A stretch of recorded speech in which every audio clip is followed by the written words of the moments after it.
the first call. It started with a phone call at exactly 3 a.m.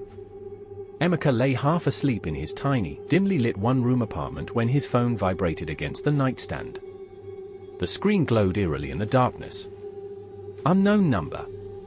A wave of unease washed over him. Who would be calling at this hour? He hesitated, his thumb hovering over the decline button. But curiosity whispered in his ear. He answered. At first, silence.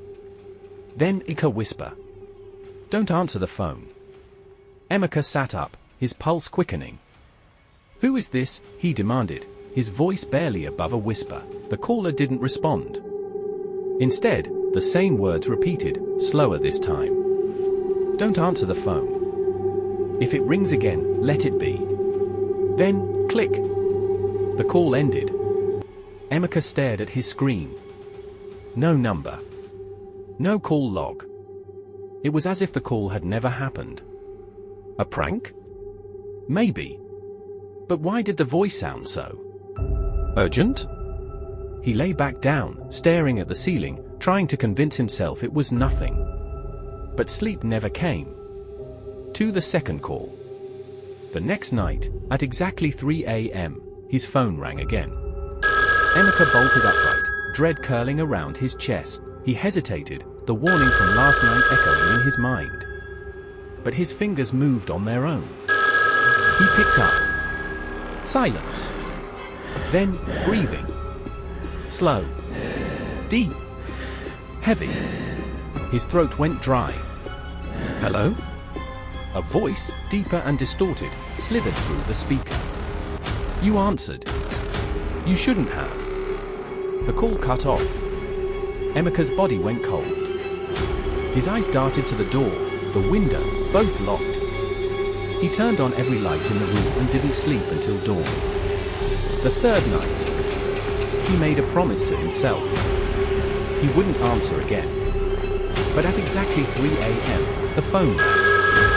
Unknown number. He clenched his fists, watching the screen. Let it ring. Let it go. The call stopped. Then, his TV flickered on by itself, the screen drowning in static. The lights flickered. Then, knocking. 3 slow, deliberate knocks on his door. Boom. Boom. Boom. Emeka's breath hitched. He grabbed a kitchen knife and stepped closer. Who's there? Silence. Then, boom. Boom. Boom. Harder this time. His phone buzzed. A text message. Open the door, Emeka. We're waiting for the 4th night. He didn't sleep. He didn't even stay home. That night, he checked into a cheap motel across town. No one knew where he was. No one could find him. Or so he thought. At exactly 3 a.m., the motel phone rang. Emeka's blood ran cold. Then, his cell phone lit up too. Unknown number. Calling both phones at once. The motel TV turned on by itself. And on the screen, live footage of himself, sitting on the motel bed. His heart stopped. Someone was watching. Then, the whisper returned. This time, coming from both phones at the same time. You can't run, Emeka. You should have listened. You should not have answered. The screen went black. A creaking sound behind him. The closet door slowly opening. And something stepped out.